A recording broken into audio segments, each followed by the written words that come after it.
Thank you sir, thank you very much sir. ഞാൻ നാണക്കുട്ടൻ നായർ.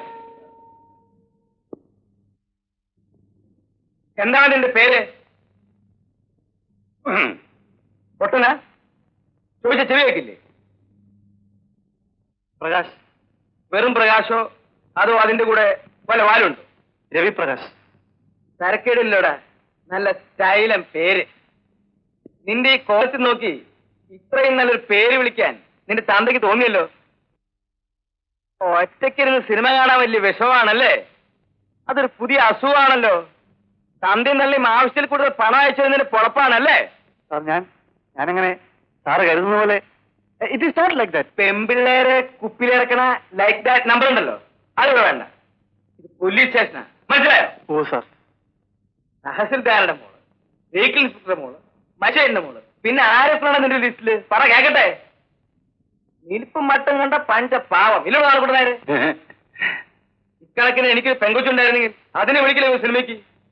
നാളെക്കൂട്ടൻ നായരെ, താൻ പോയി സ്വല്പം നല്ലെണ്ണ കൊണ്ടുപോവാ. എണ്ണ ഉരുട്ടാതെ ഒന്ന് തല്ലിയ എന്റെ കൈ ഉളുക്കും. ഞാൻ ധൃതി വെക്കാതെ പ്രകാശേ, എണ്ണ വന്നോട്ടെ. എന്താണ്ടാംസേ നിനക്കിന്ന് വല്ലാത്തൊരു സന്തോഷം. ആ പെണ്ണുമ്പിള്ള ലീവിൽ വന്നിട്ടുണ്ടാവല്ലേ? അത് കൊള്ളാം.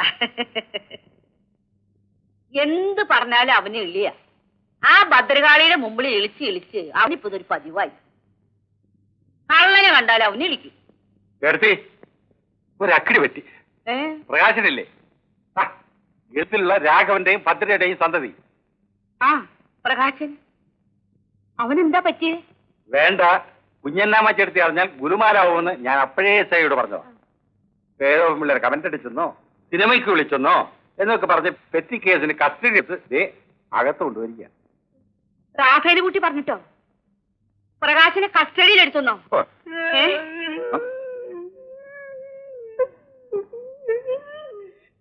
റാഫേൽ കുട്ടി അത്രയ്ക്കായോ? ഞാൻ ഇടിച്ചിട്ടില്ല, പിന്നെ എന്താ കരയണേ? ഇങ്ങനെ ഏത് കിട്ടും?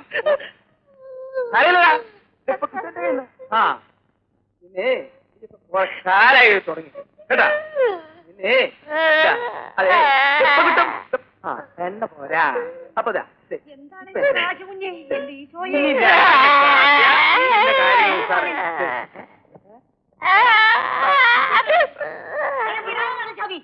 തള്ളം മാറിക്കാനാ ഞാൻ പറഞ്ഞത്. തള്ളം മാറിക്കാനാ പറഞ്ഞത്. ഇവനൊക്കെ കാണിച്ചു കൂട്ടുന്ന അക്രമങ്ങൾ തള്ളക്കല് വീരുണ്ടോ? എനിക്ക് വേണ്ടപ്പെട്ടവരെ സ്റ്റേഷനിൽ കയറ്റി മരിച്ചുപോയെന്നെ തന്തക്കന്നാലില്ലേ ഏട് മീശ പറയാൻ എന്റെ ഭർത്താവ് അയാള് പോലും പെരുമാറിയിട്ടില്ല. പിന്നെ നീ പ്രകാശ് കുഞ്ഞ് പോണ വഴിക്ക് ആ മൈമൂളില് കേറി ഒരു ടിക്കറ്റ് ന്യൂഷോയ്, പിന്നെ ലുലുവില് കേറി മാറ്റിനിക്കൊരു ടിക്കറ്റ്. ഇത് രണ്ടും കാശ് കൊടുത്ത് മേടിച്ച് ആ കാന്റീനിൽ കൊടുത്തേക്ക്. ഞാൻ വരുമ്പോ തരണെന്ന് പറയും. അതിനെന്താ പറ്റി? ബോക്സിന്റെ ടിക്കറ്റ് തന്നെ എടുത്തു കൊടുത്തേക്കാം. ഇടയ്ക്കെന്തെങ്കിലും കഴിക്കണമെന്നുണ്ടെങ്കിൽ അതുകൂടെ ക്യാൻറ്റീനിൽ പറഞ്ഞ് ഏൽപ്പിച്ചേക്കാം. ബാക്കി കാശില്ലെങ്കിൽ തള്ളക്ക് ശവപ്പെട്ടി മേടിച്ചു കൊടുക്കണം. അടിച്ചതിനെ ശരിയാക്കണം ഞാൻ. എന്റെ പൊന്നുമോ പോയി പോയി. ഇതിലെന്തമ്മേ കൂട്ടാൻ? മീൻ കൂട്ടാനാ? അല്ലട മോനെ, ഇറച്ചി കൂട്ടാനാ.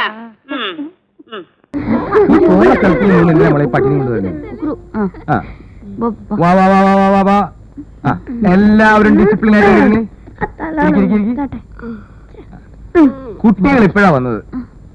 ഇത് ഉക്രു, എന്റെ ഇളയ സന്താന. അല്ലടാ മോനെ? ഹലോ. ഇത് കറിയാച്ചൻ, ഇംഗ്ലീഷ് മീഡിയത്തിലാണ് പഠിക്കുന്നത്, ഡോൺ ബോസ്കോ. ഇത് സോഫി, നന്നായിട്ട് ഡാൻസ് കളിക്കുകയും പാട്ട് പാടുകയും ചെയ്യും. TV ഓൺ ചെയ്താ വേണ്ട, നീ ഇപ്പൊ TV ഓൺ ചെയ്യണ്ടാ. ഇത് സീസർ, ക്രിസ്ത്യാനി പട്ടിയ.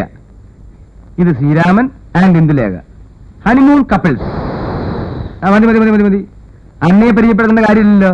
വലിയ തറവാട്ടുകാരിയാ, കൊളുവൻ. വീട്ടുപേരാ. വെറുങ്ങുഴുവനല്ല, വാപ്പാലശ്ശേരി കുളുവൻ. എന്റെ മൂത്ത ആങ്ങളെ അങ്ങ് അമേരിക്കയില്. അവരെ നമുക്ക് അമേരിക്കയിൽ തന്നെ കൂച്ചിടാം, ഇങ്ങോട്ട് കെട്ടിയെടുക്കണ്ട. നിങ്ങൾക്ക് അവനെ കൊണ്ട് ആവശ്യമൊന്നുമില്ലല്ലോ. ശ്രീരാമൻ എന്താ ജോലി? അധ്യാപകന് കോളേജില്. വാദ്യാരാ. എന്ത് സംശയം ഉണ്ടെങ്കിലും അപ്പൊ തന്നെ ചെന്ന് ചോദിക്കാം. സീതയ്ക്കോ? സീതയല്ല, ഇന്ദു. ജോലിയൊന്നും ആയിട്ടില്ല. വേണ്ട, എന്തിനാ വെറുതെ ജോലി ചെയ്യണേ? ഒരാൾക്ക് പോരെ ജോലി. ആ ഇനി എനിക്കിപ്പോ എന്താ ജോലി എന്നായിരിക്കും. അന്ന മേച്ചോർസ് കേട്ടിട്ടുണ്ടോ? ഇല്ല. ആ എന്നാ അതെന്റെയാ. ആനമാർക്ക് തീപ്പെട്ടി. കുന്നംകുളത്തുനിന്ന് വടക്കാഞ്ചേരിക്ക് പോകുമ്പോ റോഡിന്റെ വലതുവശത്ത് കാണാം അന്ന മാച്ച് വർക്ക്. എപ്പോഴെങ്കിലും ആ വഴിക്ക് വരുമ്പോ അവിടെ ഒന്ന് കേറുക. വിരുന്നുകാരെന്ന് പറഞ്ഞാ എന്റെ കുട്ടികൾക്ക് ജീവനാണ്. വേറൊന്നുകൊണ്ടല്ല, വിരുന്നുകാർ വരുമ്പോ അവർക്ക് എന്തെങ്കിലുമൊക്കെ വെച്ച് വിളമ്പി കൊടുക്കൂലോ. അപ്പൊ ഇവർക്കും ഞഞ്ഞിട്ട് പൂശാം. അതന്നെ എന്റെ കുഞ്ഞുങ്ങളായോണ്ട് ഞാൻ പറയല്ല, ഇത്രയും അനുസരണയും ഭക്തിയുള്ള കുഞ്ഞുങ്ങളെ ഞാൻ എന്റെ ജീവിതത്തിൽ കണ്ടിട്ടില്ല. എന്റെ കർത്താവേ, എന്താണ് പട്ടി ഇതോടുകൂടി ദോഷം വരുത്തിരിക്കാണ്. എന്റെ സകല മൂടും പോയി. ശ്രീരാമ, നിങ്ങൾ ഇപ്പൊ വീട്ടിലേക്ക് പോ, ഞാൻ പിന്നെ വരാം. ഇവരോട് നല്ല വർത്താനം പറയാം. നമ്മൾ അവരുടെ വീട്ടിലല്ലേ വന്നിരിക്കുന്നേ. അയ്യോ, ഞങ്ങൾ അറിയട്ടെ. ഇനി ഇവിടെ നിന്നാ ചിലപ്പോ ഈ ബംഗ്ലാവിന് ഈ പിശാചുകൾ തീ വെക്കും. മറ്റേ കാര്യം പറഞ്ഞില്ല. നിനക്ക് വിശക്കുണ്ടോ? അതല്ല, അവര് ആഹാരത്തിന് വിളിക്കുന്ന. ആ അത് ഞാൻ പറയാൻ മറന്നുപോയി. ഇന്ന് ഉച്ചയ്ക്ക് നിങ്ങൾ രണ്ടുപേരും ഞങ്ങളുടെ വീട്ടിൽ നിന്ന് ഭക്ഷണം കഴിക്കണം. ഇന്ന് ഉച്ചക്കല്ല, ഇന്നും. ഇന്ന് ഉച്ചയ്ക്കല്ല, എല്ലാ ദിവസവും ഞങ്ങളുടെ വീട്ടിൽ നിന്ന് ഭക്ഷണം കഴിക്കണം. ആ ചെല്ലി കളമറക്കെ പോട്ടെ. ചെല്ലി എന്താ നിന്റെ വല്ലതും പോയിട്ടുണ്ട്? ഞാൻ ഒറ്റ ചവിട്ട്. സോറി ഇട്ടാ. പുണ്യം കിട്ടാനല്ല ജോലി ചെയ്യുന്നത്. ബാലെ പൊളിഞ്ഞത് ഞാൻ കാരണമാണോ? അല്ലെങ്കിൽ കീരിക്കാട്ട് തിയേറ്റേഴ്സിന്റെ ഏത് ബാലയായി ഇവിടെ പൊളിയാതിരുന്നിട്ടുള്ളത്? നാട്ടുകാർക്ക് കൊതി തീരെ കല്ലും ചെരുപ്പ് എറിയാനും കൂവാനുള്ള ഒരു പ്രസ്ഥാനമാണല്ലോ ഇത്. കാശിന്റെ കാര്യം ചോദിക്കുമ്പോൾ മാത്രം കാതും കേൾക്കൂല, ഉറക്കോ മണ്ണ് വാരി അടിക്കും ഞാൻ വായില്.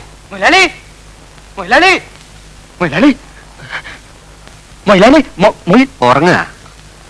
കാശിനല്ല, ഒരു സന്തോഷ വാർത്ത. അണ്ണൻ വിളിക്കിറങ്ങി. എന്താണോ? അണ്ണൻ വെളിവിട്ടിറങ്ങി വരി. നീ പന്ത കണ്ട പെരിച്ചാലി പോലും നിമിടിക്കാണ്ട് കാര്യം പറ. പിന്നെ പറഞ്ഞു. അന്ന് ഞാൻ പറഞ്ഞില്ല എനിക്ക് 500 രൂപ എന്ന സുരേഷ് മേനു സാർ അങ്ങരുടെ കാറില് രോഹിണി, നമ്മുടെ രോഹിണി. എന്താ രോഹിണി കൊണ്ട് തല വെച്ചോ കാറിന്റെ? അല്ലല്ല, ആ കാറിലാണ് രോഹിണി ഇപ്പൊ ഒന്ന് ഇറങ്ങിയത്. മുടിപ്പര അമ്മയ്ക്കാണ് സത്യം. എന്റെ കാശ് ഇപ്പൊ തരും. വരി വരി അണ്ണ, വീടല്ലേ വെക്കം വരി.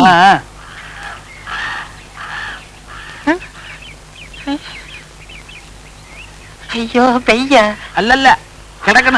എന്റെ മുടിപ്പര അമ്മച്ചിയാണ്, കണ്ണ് ദൃഷ്ടിയാണ് ഞാൻ കണ്ടേ. ഒരു വെള്ള ബെൻസ് 555 വലിക്കുന്ന. അയ്യോ ഇത് വലിക്കണല്ല, ഓട്ടിക്കണ കാറ് മുതലാളി. എന്റെ മുതലാളി എവിടെ അങ്ങനെ അതിന്റെ അകത്ത് കയറി വിട്ടത്? നീ വല്ല സ്വപ്നം കണ്ടോ? അല്ല. കേട്ടോ ശരിയാണോ? എന്തായാലും രോഹിണി ഇവിടെ കാറിൽ ഇറങ്ങി. ഇറങ്ങിയെങ്കില് ഇപ്പൊ ഷുവറായില്ലേ? ഓള് പോക്കാട് നമ്മൾ ആദ്യം പറയുമ്പോ ആരും വിശ്വസിച്ചില്ല. ഇതിന്റെ സത്യാവസ്ഥ ഒന്ന് അറിയണമല്ലോ. എന്തൊരു സത്യാവസ്ഥ, പെണ്ണ് കയറി കൊളുത്തി പ്രേമം. ഇത് അഡ്ജസ്റ്റ്മെന്റ്. കിട്ടാത്ത മുന്തിരിങ്ങ പുള്ളിക്കും. എന്നാലും പെണ്ണ് പുളിങ്കൊപ്പിൽ തന്നെ കയറി പിടിച്ചൂട്ടല്ലേ. ഇപ്പൊ ഇവിടെ ഒരു കാറ് വന്നത് പോയോ? വെയ് വെയ്.